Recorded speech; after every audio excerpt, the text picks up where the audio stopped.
విజయ్ ముందే పరిణామాలు ఉండబోతున్నాయి. విజయ్ ముందు ఎలాంటి సవాళ్లు ఉండబోతున్నాయి? విజయ్ ప్రభుత్వం ఎలా ఉండబోతోంది? సో కొత్త ప్రభుత్వం కొలువు తీరబోతున్నటువంటి వేళ మనకు బిగ్ బ్రేకింగ్ తెలుస్తుంది. రేపు ఉదయం 11 గంటలకు తలైవా దళపతి విజయ్ తమిళనాడు ముఖ్యమంత్రిగా ప్రమాణ స్వీకారం చేయబోతున్నారు.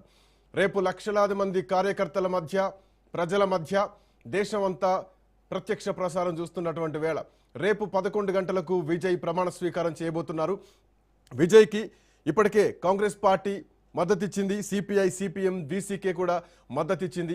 సో మొత్తం ఓవరాల్గా 118 గాను 119, అంటే అఫ్కోర్స్ విజయ్ దాంట్లో ఒకటి ఇంకా మైనస్ చేయాల్సినటువంటి అవసరం ఉంది కాబట్టి, ఎందుకంటే విజయ్ 2 స్థానాల్లో గెలిచారు కాబట్టి.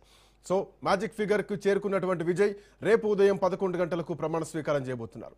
రేపటి నుంచి ముఖ్యమంత్రి విజయ్ ఇక తమిళనాడు ప్రభుత్వాన్ని తమిళనాడు ప్రజల్ని పాలించబోతున్నారు. యా వెంకటరెడ్డి గారు నమస్తే, గుడ్ ఈవినింగ్. నమస్తే, చెప్పండి. సో ఎన్డీఏ వైపు అడుగులు పడతాయేమో అని చెప్పేసి అఫ్కోర్స్ చాలా ఆశపడ్డారు. మీ సైడ్ నుంచి కూడా మా వైపు ఎందుకు రాడు అన్నటువంటి లోపల ఉండేది.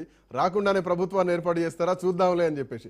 బట్ ఏదైనా కానీ ఇందాక రామ్మోహన్ రావు గారు చెప్పినట్టు ఏది జరిగినా మన మంచికే అనుకోవాలా. బట్ విజయ్ విషయంలో గవర్నర్ మీద చాలా మంది నిరసన వ్యక్తం చేశారు. గవర్నర్ లోక్ భవన్లో ఎలా నిర్ణయిస్తారు, శాసనసభలో నిర్ణయించాలి కదా అని చెప్పేసి. బట్ గత అనుభవాలను దృష్టిలో పెట్టుకొని గవర్నర్ చేసినటువంటి విధానం ఏదైతే ఉందో కొంత కరెక్టే కనిపిస్తోంది విజయ్ విషయంలో ప్రత్యేకంగా చూస్తే. లేదంటే ఆ ప్రభుత్వం మళ్ళీ వాజ్పేయి ప్రభుత్వం లాగానో యడ్యూరప్ప ప్రభుత్వం లాగానో కూలిపోయేటువంటి పరిస్థితులు కూడా ఇమీడియట్గా వచ్చేటివి. సో కొంత గవర్నర్ విషయంలో అవునన్నా కాదన్నా మంచిగా కనిపిస్తోంది విజయ్ విషయంలో చూసుకుంటే. బట్ ఏదేమైనా కానీ వెంకరెడ్డి గారు, భారతీయ జనతా పార్టీకి ఇక నుంచి ఇంకొక కొత్త ప్రత్యర్థి స్టార్ట్ అయ్యారు. అంతకుముందు స్టాలిన్ ఉండే, ఇప్పుడు అదే స్థాయిలో మళ్ళీ విజయ్ను కూడా ఢీకొట్టబోతున్నారు. And moreover Congress party అవును అంటే తొందరపడి నిర్ణయం తీసుకుందా, లేదంటే ఇక ద్రవిడ పార్టీలతో అయిపోయింది, జెన్జీ యువత వచ్చేసింది, సో ఇక ద్రవిడ భావజాలం ఇక భవిష్యత్తులో ఉండకపోవచ్చు, విజయ్ కొంత చేంజ్ ఓవర్ తీసుకొస్తున్నారు. విజయ్ లాంటి ఒక సూపర్ స్టార్ ఇక్కడ నుంచి ప్రాతినిధ్యం వహిస్తున్నారంటే ఆల్మోస్ట్ సౌత్ ఇండియా మొత్తం కూడా ప్రభావం ఉంటుందని చెప్పడం ఎట్లాంటి సందేహం లేదు. భారతీయ జనతా పార్టీకి ముందు కొంత ఇబ్బందికర వాతావరణం ఉండే అవకాశాలు కనిపిస్తున్నాయి. ఎట్లా కనిపిస్తోంది మీకు? ఇప్పుడు శ్రీకాంత్ గారు, పెద్దలు రామ్మోహన్ గారు మాట్లాడిన చాలా విషయాలతో నేను ఏ మాత్రము ఆలోచించకుండా ఏకీభవిస్తున్నాను. ఎందుకంటే వాస్తవాలే చెప్పడం జరిగినట్టు. ఆ వాస్తవాలు చూసే వాళ్ళకి ఏమనిపిస్తుంది అంటే భారతీయ జనతా పార్టీ వైపు వాస్తవాలు ఎట్లాగే ఉంటాయి, దాని గురించి కాదు. ఇప్పుడు మీరు అన్నట్టుగా ఏంటంటే విజయ్ జోసెఫ్ ప్రభావం అనేటువంటిది ఎట్లా ఉంటుంది, పరిపాలన ఎట్లా ఉంటుంది, అనుభవం లేదు, సినిమా స్టైల్లో మాట్లాడేటువంటి వ్యక్తి, ప్రజలు జంజీ. ఇప్పుడు గ్రామీణ ప్రాంతాల్లో అతని ఓట్లు పెద్దగా సీట్లు కానీ రాలేదు, పట్టణ ప్రాంతాల్లో వచ్చిన మాట వాస్తవం. సరే, ప్రజాస్వామ్యంలో ఎవరు ఓట్లు వేసినా కూడా భారతీయ జనతా పార్టీ గౌరవిస్తుంది, ప్రభుత్వాన్ని ఆహ్వానిస్తాము. దానికి సంబంధించినటువంటి విషయం లోపల మాకు రెండో ఆలోచన లేదు.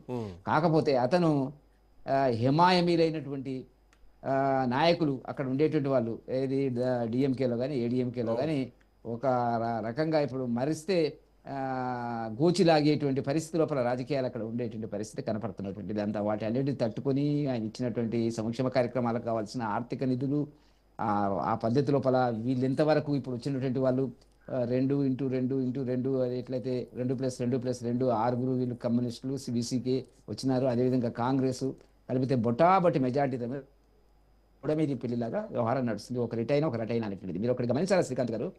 సిపిఐ, సిపిఎం, కాంగ్రెస్, వీసీకే కలిపి డిఎంకేలో ఒక భాగస్వామ్యం కింద పోటీ చేసినటువంటిది, ఒక విశ్వసనీయత కింద పోటీ చేసిన. రాజకీయాలు ఏదైనా ఉండని కాక మాకు అవసరం లేదు. అలా చేసినటువంటి వాళ్ళు చివరి తొందరపడి రాహుల్ గాంధీ గారు ప్రకటించినారు మద్దతు. అది వేరే సంగతి. ఆయన ఉద్దేశం ఏంది, మన ఖర్గే గారు ఒప్పుకున్నారా, వాళ్ళ వర్కింగ్ కమిటీ ఒప్పుకుందా, తొందరపాటు చర్య అనేటువంటిది వాళ్ళకి సంబంధించిన అంశం. కానీ చివరి వరకు సిపిఐ, సిపిఎం, వీసీకే వాళ్ళు స్టాలిన్ యొక్క అనుమతి తీసుకొని 3 రోజుల నుంచి అతనితో చర్చలు చేసిన తర్వాతనే ఒక అభిప్రాయానికి వచ్చింది. ఎందుకంటే వాళ్ళు విశ్వసనీయతతో ఉన్నారు, కాంగ్రెస్ పార్టీ అట్లా లేదు.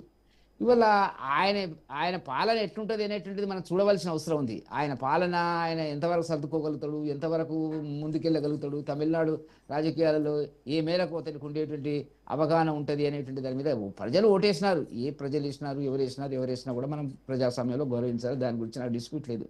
కాకపోతే ఏంటంటే పొరిటి నొప్పులు ఇప్పుడు ఒకరిద్దరు ఇటైనా అటైనా కూడా అప్పుడే బ్లాక్ మెయిలింగ్ స్టార్ట్ అయింది. వీసీకే వాళ్ళు ఏంది, అతని తిరుచి వెస్ట్ సీటు ఖాళీ చేస్తే 2 సీట్లు గెలిచినాడు కాబట్టి మన విజయ్ గారు ఒక సీటు ఖాళీ చేస్తే మాకు ఇవ్వండి, మంత్రి పదవి ఇవ్వండి. మంత్రి పదవుల దగ్గర నుంచి ఒక పదవీలు ఇవన్నీ కూడా జరుగుతాయి. వీళ్ళు సహజ సిద్ధమైనటువంటి నాయకులు లేక కమ్యూనిస్టులు, సిపిఐలు వీసీకి వాళ్ళు అధికారంలోకి వచ్చే పరిస్థితి ఉన్నది కాబట్టి ఈ పరిస్థితి లోపల ఆ ప్రభుత్వం కలకాలం ఉండాలని మనం కోరుకుందాం ప్రజాస్వామ్యంలో, కానీ అనేక ఇబ్బందులు మాత్రం ఉన్నాయి.